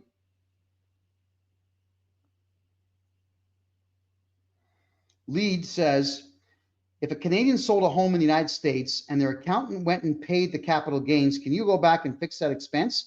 Yes. You should be suing the accountant too, by the way. Sue his ass. And you know what? Because I hate accountants, I'd represent you pro bono. That one I would do. I'd mess with this guy forever. Can you discuss exit tax in Canada? There's no such thing. There's no such thing as an exit tax in Canada. I'll repeat myself. There is no exit tax. Where do you people get this crap from? Oh, I know. Justin Trudeau said, yeah, hi, we're thinking about maybe exit tax for Canadians, and I've got 4 boyfriends and exit tax. That's what you guys heard. And now all of you think it's a thing. Like, do you guys just not know how laws get created in Canada? Private members bill, right? Someone writes a bill, they want it to be read in the House of Commons. So it goes to the party, whoever's in charge, Liberals, probably forever now, all right? And the party says, yeah, this bill sucks, we're not going to present it, so it's dead in its tracks. But they say, yeah, you know what, this bill's got some merit, so let's read it. Let's read it in our own private party. The private party says, yes, we're going to read this in Parliament. First reading, modifications. Second reading, modifications. A third reading in Parliament, modifications. Finally, it could possibly get written into law, but the Senate still has to look at it and say, yes, it's constitutional. No, it's not constitutional. They can veto it there on the spot. And if they say yes, it still has to get ratified and then taken to the king for royal assent. That's like 2 years to get something written like that. No, just because someone says we're going to change tax law doesn't mean it was changed. It takes years to change a law. Years. Warrior says, I didn't do my taxes for 3 years. They dissolved my corporation. Now what? You revive the corporation, depending on the province. It could be anywhere as low as $40, as high as $100 per year. Revive it and sell it to me. Simple. Now you're off the hook. Daniel says, I'm on ODSP with my family. And am I being treated fair? I have no idea if you're being treated fair. If you're on ODSP and they're continuing to give it to you, good. I mean, good for you. Take it as long as they're going to give it to you. But I'm not sure I'm following that question. Could you rephrase it, please?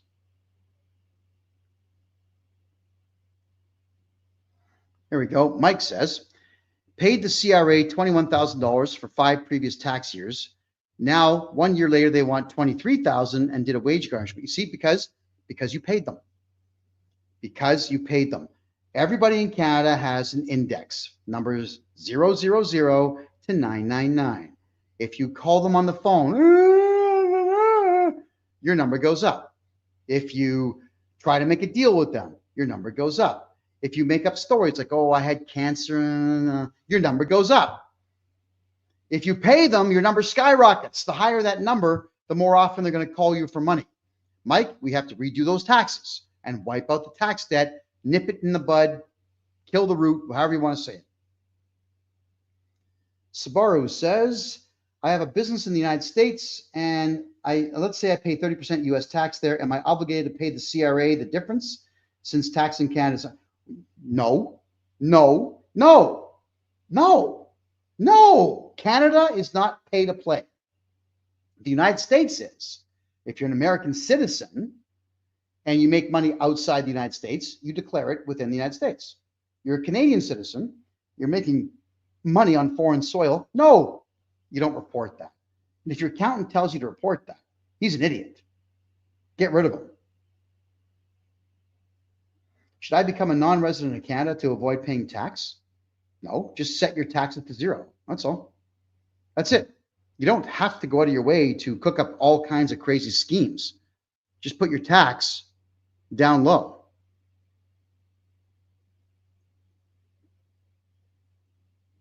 All righty.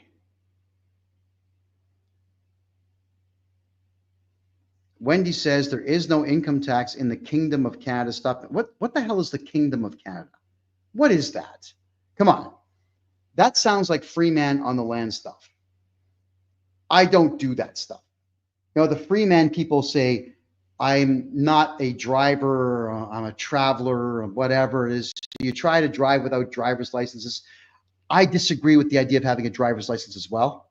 But how do you convince retarded cops and judges who hate you that they don't have any power? You've seen what the judges are doing all over the country. They're ordering cops to just beat people up.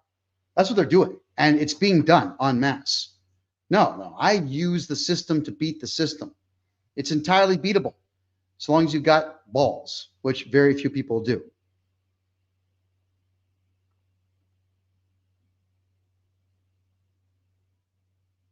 Okay, I've already covered how to get liens off your house earlier in the show. The replay will be on freedomreport.ca. Viper says, I'm in a really bad situation. I need your help. I've got 4 little ones and really lost. I don't know what to do. Okay, but I don't know what that means. So you'd have to tell me the story. I would need to understand what the actual issue is before I could say I can help you. Like, I want to say I can help you, but I need to know before I say I can help you. All right, I'm in the Rumble room. Moment forever. I'm a licensed realtor, and I know that CRA has a brokerage that has access to all the property transactions since I came across their contact info while searching for brokerages. So how can we sell properties and keep quiet if the CRA can see all the transactions through TrebNet and the Toronto Real Estate Board? By shutting up about it. Just because they can see it doesn't mean that you have to admit to it. Shut up. Stop talking about it, man. CRA froze my mom's pension because they want her to pay capital gains in the cottage. So I redo that tax year, and we do a series of legal tricks to get that thing out of her name. And that's it. The capital gain is gone. But that's your mother's fault, man. Your mother snitched on herself. Your mother put that stupid thing down on the tax return and screwed herself. Question, when do you start doing personal taxes again? I had a consult with you. All right. So if anybody had a consult with us and we sent you a quote and you signed the deal, we're still doing your taxes. But if you did not sign the deal, then what we're doing is just asking that you hang on a little bit longer when our AI system is active for personal tax. And it will be, and we will be doing personal taxes through AI. And it's going to be almost instantaneous. AI is pretty fast. I think the longest I've waited for an answer from ChatGPT is like 90 seconds maybe, but it was a really complex question. No, who am I kidding? It wasn't. I told it to write the code for me for a version of Asteroids, the game. Yeah, so it took a while to generate that. Is my website blocked? No, my name, Kevin J. Johnston, my name.com. That's it. No, I'm not blocked. X-Lady says I refuse to send bank statements. It's none of their business. Don't send anything. The CRA says we need a copy of your driver's license. What's the correct answer? Go F yourself. No, don't call me again. Hypothetically, crypto appreciates. I purchased $5 million house. CRA finds out. They find out when you tell them. That's it. It's when you snitch on you. That's when they find out. Why do we have people just laughing in here? You understand the bullish you go through? Or the bullshit you go through? Well, Kevin, in order for me to educate people, I can't be boring. Would you stick around if I was like this? Hello, everybody. My name is Kevin J. Johnston, and we're going to discuss taxes this evening. Would you stick around? No, you wouldn't. My job as an educator is not to be an educator first. It is to be an entertainer first. The education comes secondly, and typically by osmosis. If you're entertained by what I'm saying, you'll probably remember it. That's why people are laughing here. We all go through a bunch of crap in our lives. You got to laugh it off, man. That's what you do.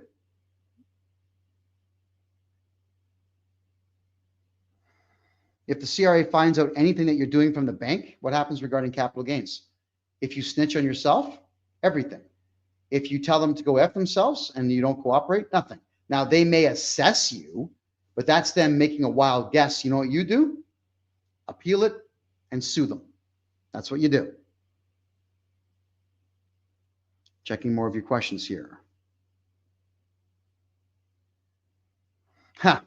Adam says that his ChatGPT says not paying capital gains on crypto is illegal. Okay, Tell it to cite which law, which criminal law have the words crypto in it first off, and that you have to report it. Criminal law. The Income Tax Act, not law, does not pertain to you and me. The Excise Tax Act, not law, does not pertain to you and me. The GST Act, not law, does not pertain to you and me. So ChatGPT is probably sourcing the information from the CRA website. Ask it to source it from the Criminal Code of Canada. Go on, I'll wait. Do I have an email letter newsletter for updates? No, but we will in 3 weeks. In 3 weeks, we will have a collection for email addresses with a newsletter. And then, yes, there will be a weekly newsletter that goes out the door to discuss anything that's important to do with taxes. Do you have any suggestions for people to follow and learn how to start buying crypto and Bitcoin? Yeah, I do. But the problem here is they're pretty complex individuals. Like Tika Tawari, for example, really complex guy. He tends to be right about 75% of the time. There will be crypto courses that we're offering. I just haven't created them yet, only because we're busy. And we are launching a new AI system shortly. But as soon as that is ready to go, yes, we'll start doing crypto lessons. Kevin, I live in Coronado. We should meet. Cool. Yeah, I've been to Coronado a few times. I prefer Panama City, but I've been there. I played the golf course. I suck. I think I shot 250. But yeah, thank you. Let me know. When you're in this region, Panama City, let me know. There's a beautiful rooftop bar in Casco Viejo that has dynamite drinks. Best views. This country rocks. If I'm on an HST repayment schedule from the COVID years, how can I get out of that? Well, we would simply redo all the corporate taxes from those COVID years and tell the CRA that they need to prove that there's a debt. We force them to show evidence of that debt.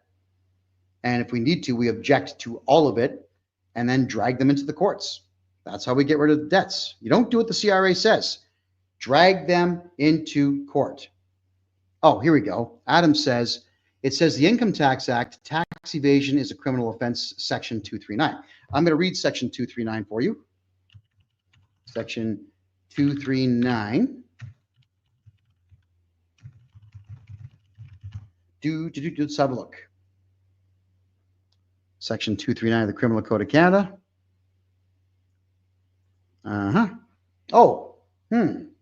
That's attempt to commit murder. You got the wrong one, dude. Attempt to commit murder. Every person who attempts by any means to commit murder is guilty of an indictable offense and liable, blah, blah, blah. What's the penalty for this? In any case, imprisonment for life. Dude, for real, man. Come on. I'm trying to help you out here. No, it is not section 239 of the Criminal Code of Canada.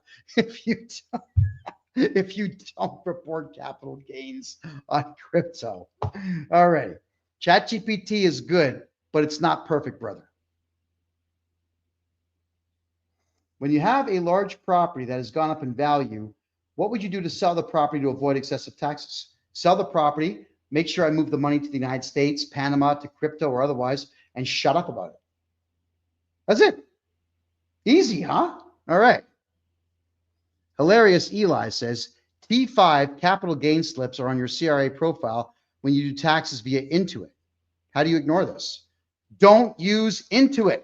Do it on paper. That's it. So think about that, everybody. This tax software out there sucks. We are writing our own software that will not force you to answer questions like that. In fact, you know what I might do just for kicks? The capital gains line, it might just be blank. Like you can't actually click on it. You click, click, click, click, click, and it's grayed out. I might just do that because I don't want people reporting capital gains. It's ridiculous. Subaru, Could you say who the other two couple of guys are almost as good as I am? Well, I said maybe. There may be a couple of guys like me. I didn't say there are. I said maybe. All right. So no, I don't know them. If I knew them, I'd be in business with them right now.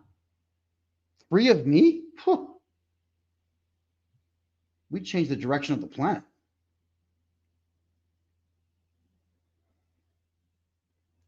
Okay, you're a really strong person, Kevin. I don't even know how anybody in person who fights like you do. I wish more people would stand up like that. You know, so do I. And here's the deal. I do not view myself as brave or tough or whatnot. I just do what I know how to do, and I do what I believe to be right. You got to do what's right. And what's right is to learn the law so that I'm never a victim of it, is to learn how to fight so I'm never a victim. I don't have victim mentality status. I mean, you guys know the Canadian government locked me up for 7 months in solitary confinement just because I wouldn't do what they say, and then dropped all the charges. You know that. So what? I'm not looking for sympathy. I don't want any of you to cry me a river. I just want you to know that it's possible to have that happen. And if it does, don't let it change you. It didn't change me. In fact, like I keep telling everybody, I'm still wearing my prison slippers. I'm wearing them right now. This is what you get when you're a guest of the Calgary Remand Center. Mwah. These are my indoor slippers, and I'll take them to the beach with me every time I go. So they've been in the Gulf of Mexico. They have been in the Caribbean Sea. They've been in the Pacific Ocean. They've been all over the place with me. They're mine. I earned them. All right. Okay, hold on there. You said it was a different section of the criminal code. Criminal Code Section 380. Okay, let's look that up.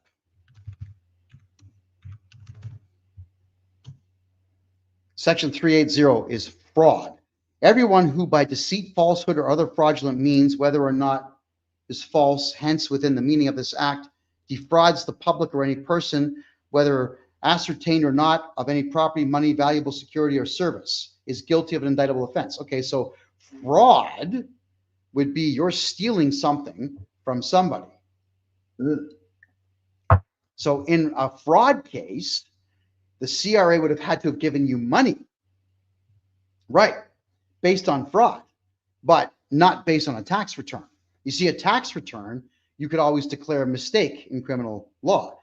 Fraud, to do with the CRA, would be you physically going to the CRA in a police outfit and telling them that they have to hand over $75,000 to your department, and then they give you the money and you disappear with it. That's fraud and theft and impersonating a police officer and so on.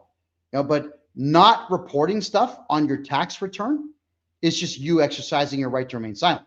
So you got it wrong. It ain't fraud. Now, Section 239 of the Income Tax Act. Let's have a look at that one. Section 239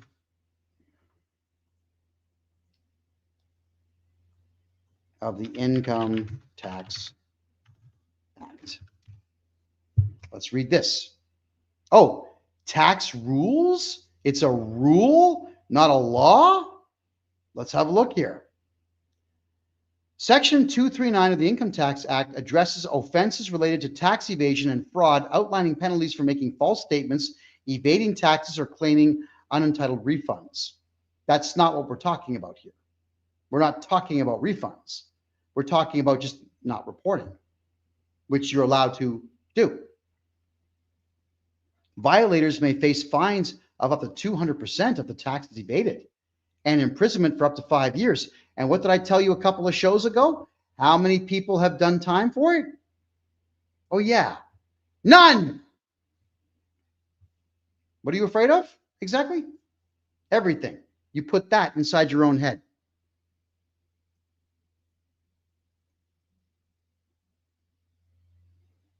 Oh, look at this. Willie. Hey, Willie, how are you? So Willie and I walked on the same beach together in Costa Rica, and I was wearing these. So Willie, thanks for having my back on that one, brother. I remember that one. How you doing, brother? I hope you're well. I really hope you're well. All right. Does a corporation have to be revived before you buy? Yes, it does. To sell me your corporation, the corp has to be completely revived and valid. Your GST or HST number have to be valid and activated. And it is preferable that you have a bank account attached to it, because that allows me the opportunity to contact the bank and officially shut the account down after I take it over. I don't want you doing that. I do all of that after I take over your corporation. Please respond to my question, not filing taxes for the last 5 years and not reporting rental income. Why would you ever report rental income? Why? That's, I find it hilarious. People have rental properties. So they have an investment property and they rent it out. And then you tell the CRA about the rent you make. And the reason, the craziest reason I hear, this way I get to write off all the expenses on it. Yeah, you think so, huh? They are denying almost everything now on that. So here's the deal. If you make, let's say, $2,000 a month on your rental house, that's $24,000 a year. Do you really think the CRA is going to let you write off $24,000 worth of expenses on that same house? The odds are good they won't. So put the $24,000 in your pocket and shut up. That's what you should do. How do you revive a corporation? Every province except for Alberta. You can do it online if you have your old corporate keys. If you're in Alberta, you have to go to the registry to take care of it there. In Ontario, you can go to Service Ontario and get it done there. The property has to be sold within 2 years and money split between multiple family members. How do we sell and move around these millions? You hire me to be a third-party arbitrator but for the entire family, and then we split everything up properly after the title transfers to the purchaser of the property. It's actually not that difficult. Sean, keep at it, keep in touch. We'll get that fixed for you. Okay, bro?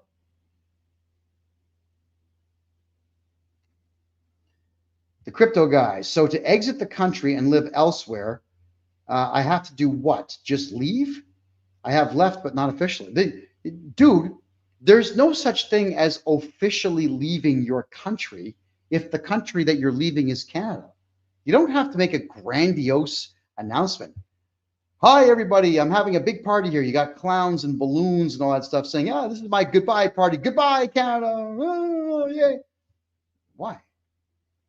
You don't have to do that. If it makes you feel better, you could write a letter to the CRA saying, I'm going on a spiritual journey in India. I need to find myself. I won't be back in Canada for 10 years. Please suspend my account. And they will. But you don't have to make a grandiose statement. I'm leaving the country. Why would you do that? It's just more work for you. Just go. Live life. Tell the CRA and that's it. Done. You're done. So for anybody who's trying to reach me, just head over to my website. Please do not use DMs on social media. I truly do not have time to check DMs in social media, everybody. So I would need all of you, if you don't mind, to please use my website. There's a form on my website. Use that. That's the best way to reach me. Mary says, I started doing crypto. What do I do if I don't report it? Do I need to make a business license? If you're doing everything through crypto and you're using Binance, crypto.com, Trust Wallet, or your own hard wallet, you don't have to declare a damn thing. Not at all. Nothing. Adam says, my chat GPT now agrees with you. Your words called it out. You see what I mean, my friend? Look, Adam, I'm not mocking you at all right? I'm always happy to be challenged on my own show. I'm one of the rare guys that shows up for every debate. And I'm the rare one out there that actually answers every question if I've got the time to do it. I love answering questions. So, Adam, I want to say thank you for doing that research. With ChatGPT, you can ask a basic question, but a lot of cases you have to modify the question, and you can tell it thank you, but, and add more to the question. And eventually, it will come back with the correct statement. Just like whenever you heard me interviewing auditors for the CRA, after I ask them questions for 10, 15 minutes, they begin to break. Their minds snap and they begin to tell me the truth. It's the same thing with ChatGPT. Although it doesn't snap, it needs to find a different way to answer you every single time. And eventually, you'll get the answer. My goodness, people, those 2 hours have absolutely just flown right on past. I got to call it a day, everyone. So, wow. I want to thank Wendy and I want to thank Andrew for having been here tonight to tell me their story, to tell all of us their story. Don't forget, you can send email money transfers to Wendy and Andrew. They're fighting for your rights to not put illegal and useless fire-starting, fire-causing water meters on your property that limit the water flow into your house. That's right. If they win this case, then all of you have the right to refuse. So give her a hand. Email money transfers to winsel@gmail.com. They're on GiveSendGo. Their page is called Help Us to Help You. That's Andrew and Wendy.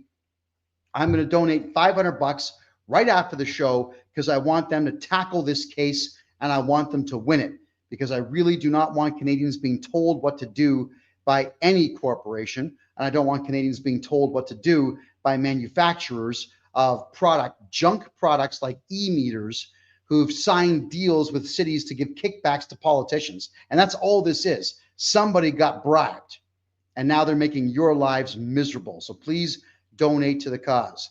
My name is Kevin J. Johnston. This is the Tax and Money Show that runs every single Tuesday at 9 p.m. Eastern Time right here on freedomreport.ca. Thank you for being here, and we'll see you in a week. Good night.